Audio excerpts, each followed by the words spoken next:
on today's show, how to recognize and master the powerful forces holding advisors from real success. Part 2 of this week's series, The Psychology of the Smart Advisor, with personal performance expert and money psychologist, Dr. Jack Singer. Hi everyone, I'm Steve Savant, syndicated financial columnist and contributing author to Backroom Technician and Inspire. Let's get down to business. Well, welcome to the day 2, Dr. Jack. Thank you. Pleasure. Well, if you missed yesterday's episode, I want you to hop back out and watch it because I think it kind of lays the groundwork of where we're going to go today. I'm thinking yesterday we ended the second segment talking about 55,000 negative thoughts, right? In a day. In a day. Right. And I'm thinking, well, I don't want those thoughts. How did they get in there?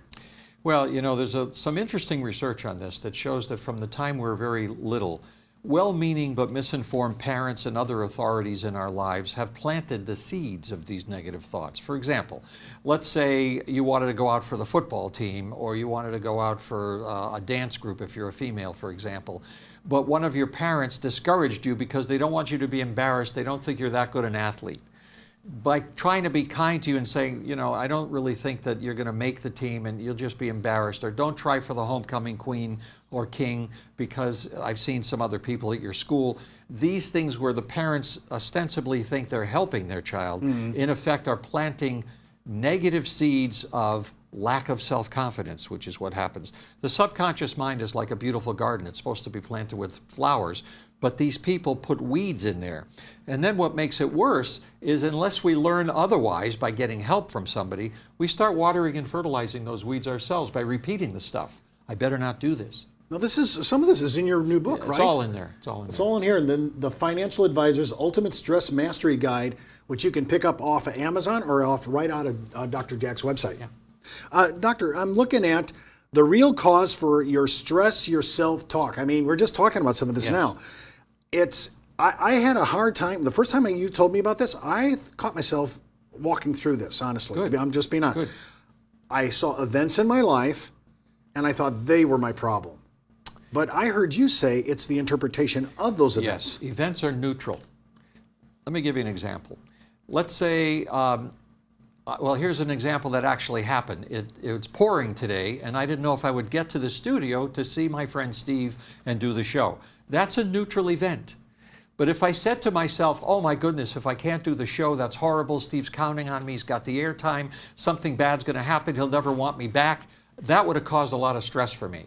But if I looked at the same event and said, hey, it's pouring, the streets are blocked, I can't do anything about it, so why am I fretting about it? I will simply explain and we'll make another appointment. Same event, no stress. It's always how you interpret what's going on.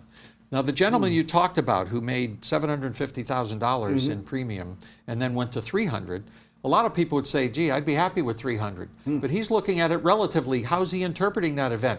I must be failing. If he was looking at it as if, okay, it's a down market for everybody and I'm still making a nice living, no stress. We are really that way, though. I mean, I'm just to confess to you that I think we're creatures of such behavior. Yes, we totally equated that as failure. Right. It's half my production. Right. I must not be a producer. Right.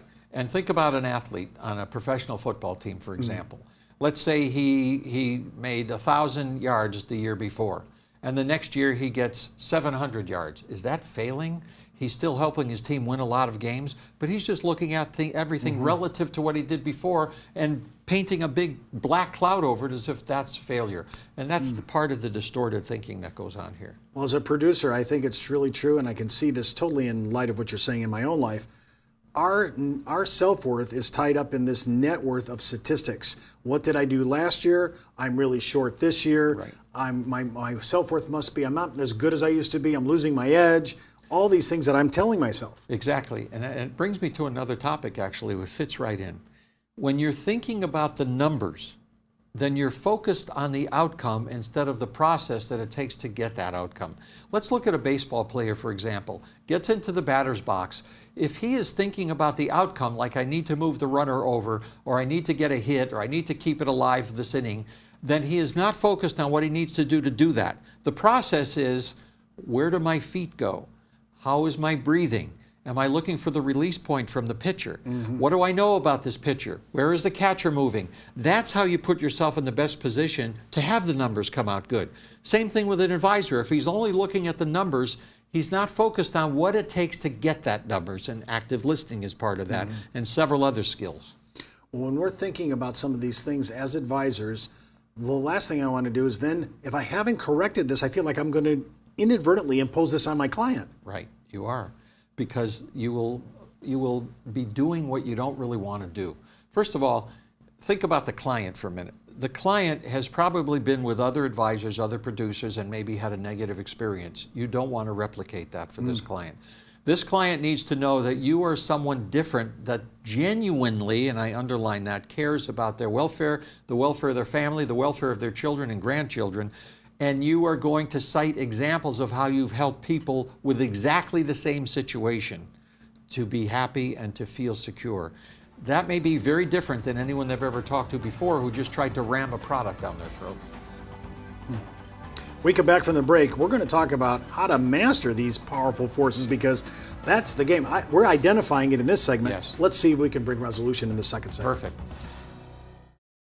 It's not how much money you make for your clients, it's how much money they get to keep, especially in retirement. But retirement income could cause Social Security benefits to be taxed. One tax advantage alternative is life insurance designed as a non-modified endowment contract that can generate tax-free income without taxing Social Security benefits. These contracts offer differing funding options depending upon your client's risk tolerance. For more information on how life insurance can be part of your retirement planning, just email me at steve@downtobusiness.tv.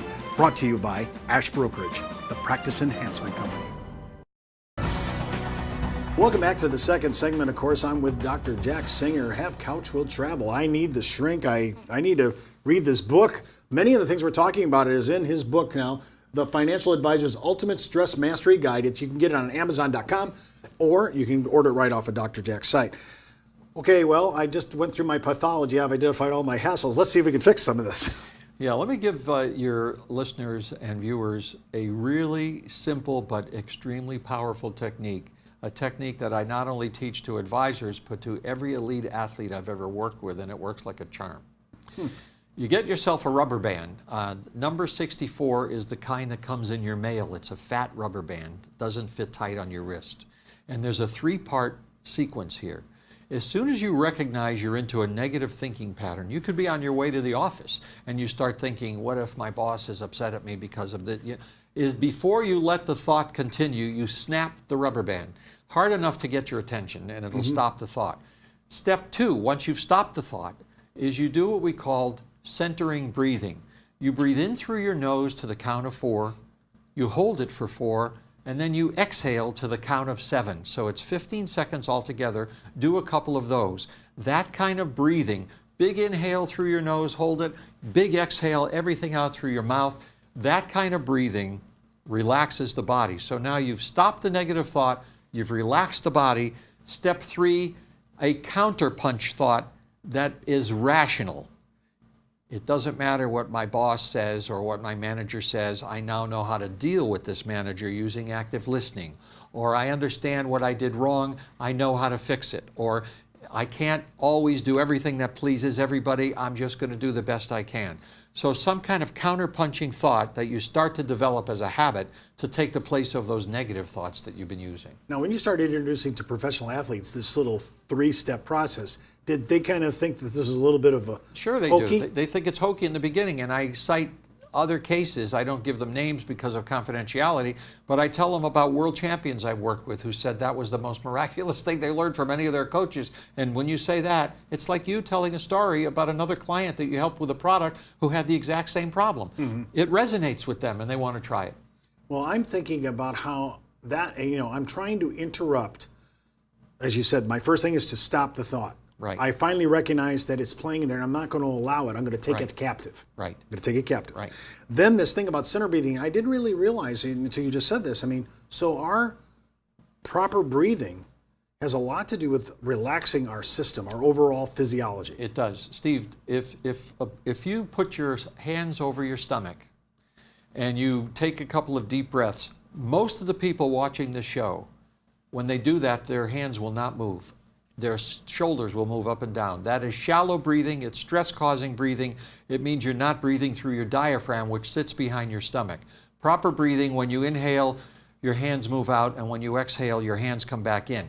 Doing the breathing method I just mentioned, in through your nose, hold it for 4, and then out through your mouth, will teach you to do the proper kind of breathing. Now, in counter thought, I'm trying to think about this counterpunch thinking. I love it. It sounds so athletic. I'm kind of amazed. Now, well, let's say I understand number 1. I understand number 2. I'm trying to defeat negative thoughts. But now I maybe don't have a stack of good counterpunch thoughts. Excellent point. You know, one of the impressive things about you, Steve, there's so many impressive things, but just on the fly, you come up with these sophisticated questions. I know you don't have it in your notes because we never talked about this, so you just flew this one right at me. I'll take it. It's terrific. Okay, so here's the deal. You can simply say this to yourself even if you don't have another thought. Do I have any evidence to support the thing I'm afraid of that's going to happen, like I'm going out of business? Have I been down this road before and did I succeed? Yes, okay. What are the probabilities that the thing I'm really upset about are going to happen? Most of the time it's very small probability. We tend to overreact to that as if there's 100%. It's like the person who becomes frightened to get on an airplane because if they think about it, they think there's a 100% chance the plane will crash. Well, what are the real probabilities the plane will crash? Minuscule. So when you start asking yourself those questions, you don't have to have counterpunch thoughts right away, but that will lead to counterpunch thoughts. In part of your assisting other advisors, as you've done with athletes, you actually can walk them through some of these basic counterpunch thinking. Absolutely. I'm thinking, I think of that old acronym. I think you told it to me, Doc. I think it was yours.